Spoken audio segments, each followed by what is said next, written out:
So hey guys, welcome to my new video. तो दोस्तों, आज हम लोग डिस्कस करने वाले हैं कुछ मल्टीपल स्टॉक्स के बारे में। बिकॉज इन कंपनियों को लेकर बड़ी अपडेट है, तो बिना स्किप के ज़रूर देखें।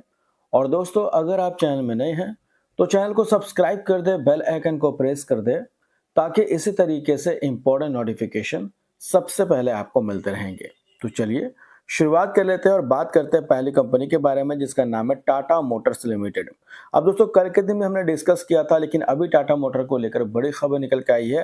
अब देखिए, Tata motor share price decline, JP Morgan slash target price, city JLR uncertainty and margin concern. तो अभी दोस्तों, कुछ जो एक्सपर्ट्स है, कुछ ब्रोकरेज फर्म है, जैसे कि जेपी मॉर्गन की बात करते हैं या फिर सिटीज की बात करते हैं।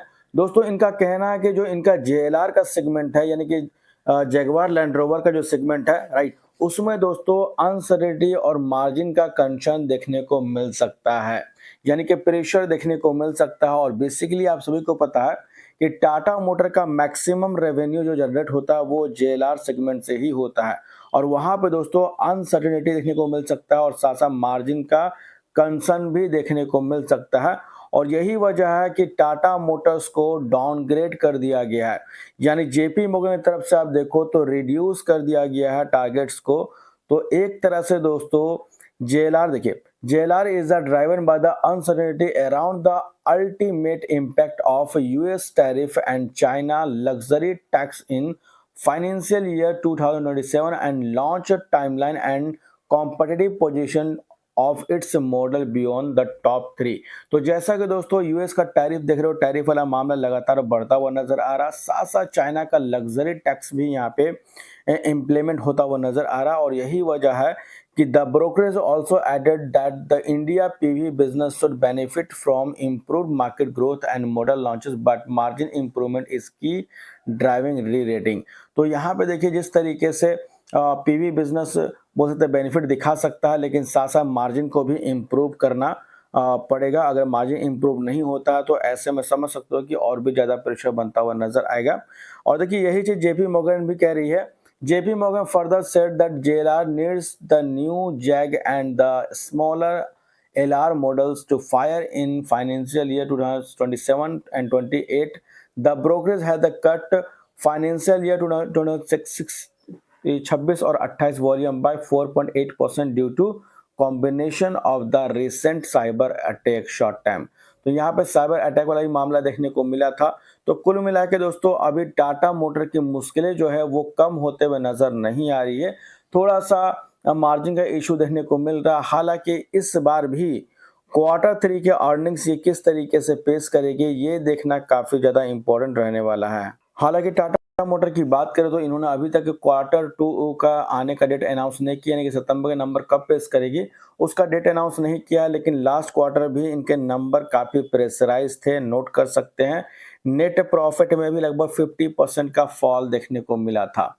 तो इस बार के Q2 पे नजरें सभी की टिकी हुई है। तो आप चाहें तो हमारे चैनल को सब्सक्राइब कर सकते हैं, बेल आइकन को प्रेस कर सकते हैं, बिकॉज जैसे इस कंपनी के Q2 के अर्निंग्स आएंगे आपको हमारे चैनल पे अपडेट मिल जाएगा। इसके बाद दोस्तों बात करेंगे भारत इलेक्ट्रॉनिक्स लिमिटेड, यानी कि BEL कंपनी के बारे में, जो कि 1954 की कंपनी है। और बेसिकली दोस्तों इक्विपमेंट, यानी कि electronic equipment system defence sector को सप्लाई करती है। और इसी के साथ साथ इस कंपनी का मार्केट कैप 3,08,509 करोड़ का है। अब देखिए, काफी लोग इस कंपनी को लेके काफी क्वेरीज कर रहे थे कि सर इस कंपनी के नंबर्स कब आने वाले हैं Q2 के। अब देखिए, इन्होंने दोस्तों फाइनली अपना डेट अनाउंस कर दिया है, जो कि 31 अक्टूबर 2025 का है, यानी कि इसी महीने हमें इस कंपनी के Q2 के अर्निंग्स देखने को मिलेंगे। तो अगर आप इस कंपनी के शेयर होल्डर हैं तो ये डेट आप नोट कर सकते हैं।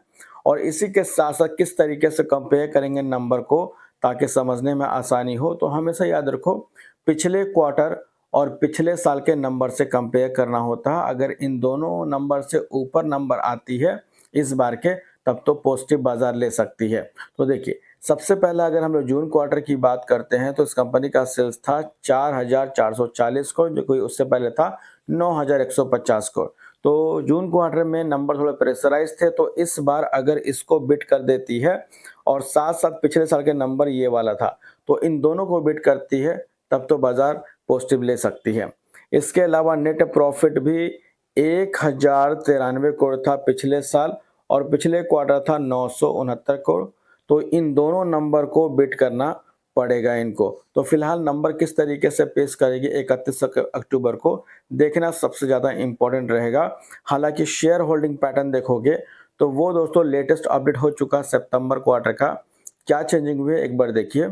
प्रमोटर्स की होल्डिंग 51.14 था जो कि आज भी मेंटेन है।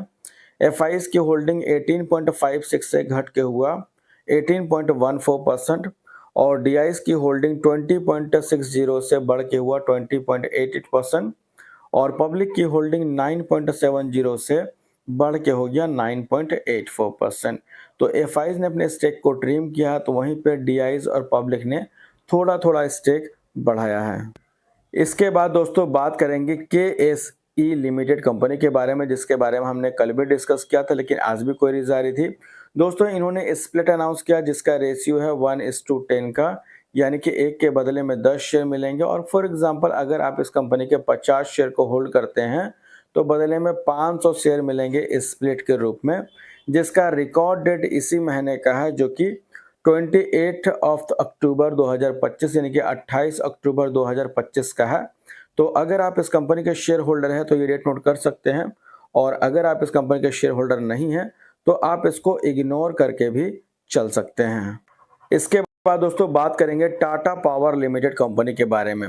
अब देखिए टाटा पावर की बात करें दोस्तों, टाटा पावर ऑलरेडी आप सभी को पता है कि फ्यूचरिस्टिक इंडस्ट्री में इन्वॉल्व है, जो कि हमने कल ही बताया था कि रिन्यूएबल एनर्जी सेक्टर में अपने बिजनेस को एक्सपेंड कर रही है। साथ साथ ईवी चार्जिंग स्टेशन भी लगातार इंस्टॉल करते हुए नजर आ रही है और 2025 तक लगभग 1 लाख ईवी चार्जिंग स्टेशन ये इंस्टॉल कर देगी, ऐसा कंपनी का लक्ष्य है। इसी के साथ साथ दोस्तों टाटा पावर और टाटा मोटर का परफॉर्मेंस अगर देखा जाए तो दोनों एक ही चाल में चलती है। अब बोला जाता है कि दोनों मार्केट का कपल ही एक तरह से। तो अभी आप अगर देखेंगे इस कंपनी का तो अगर नंबर की बात करें तो 11 नवंबर 2025 यानी कि नेक्स्ट मंथ इस कंपनी का क्वार्टर 2 के अर्निंग्स आने वाले हैं और ये डेट दोस्तों बहुत ज़्यादा इंपॉर्टेंट रहने वाला है कि नंबर किस तरीके से रहेंगे। हालांकि लास्ट क्वार्टर की बात करते हैं तो सेल से कंपनी का जंप हुआ था, लेकिन वहीं पे नेट प्रॉफिट देखोगे तो डिक्लाइन होता हुआ नजर आया था। तो इस बार किस तरीके से रहेंगे ये देखना बहुत इंपॉर्टेंट रहेगा। और शेयर होल्डिंग पैटर्न की बात करें तो वो अपडेट हो चुका है, जिसमें प्रमोटर्स की होल्डिंग जैसा कि पहले था वैसा आज भी है, लेकिन एफआईज की होल्डिंग में आप देखो थोड़ा सा इजाफा देखने को मिल रहा। डीआईज की होल्डिंग भी बढ़ी है, वहीं पे दोस्तों पब्लिक की होल्डिंग थोड़ी सी बढ़ी है। तो एक तरह से आप देखा जाए, हाँ सॉरी, पब्लिक की होल्डिंग थोड़ी सी घटी है। तो जहाँ पे पब्लिक ने होल्डिंग घटाई है वहीं पे दोस्तों एफआई और डीआई ने अपना स्टेक थोड़ा थोड़ा बढ़ाया। तो यही कुछ इन्फॉर्मेशन थी जो कि मैंने आपको डिस्क्लोज किया। हालांकि बाय और सेल करने का रिकमेंड नहीं है दोस्तों, ये वीडियो सिर्फ और सिर्फ एजुकेशनल पर्पज़ के लिए है। तो होप करता हूँ इन्फॉर्मेशन आपको अच्छी लगी हो। अगर अच्छी लगी तो इसे लाइक ज़रूर करना, चाहे तो सब्सक्राइब भी कर लेना, ताकि इसी तरीके से इम्पोर्टेंट नोटिफिकेशन सबसे पहले आपको मिलते रहेंगे। तो मिलते हैं नेक्स्ट वीडियो में, तब तक के लिए बाय बाय।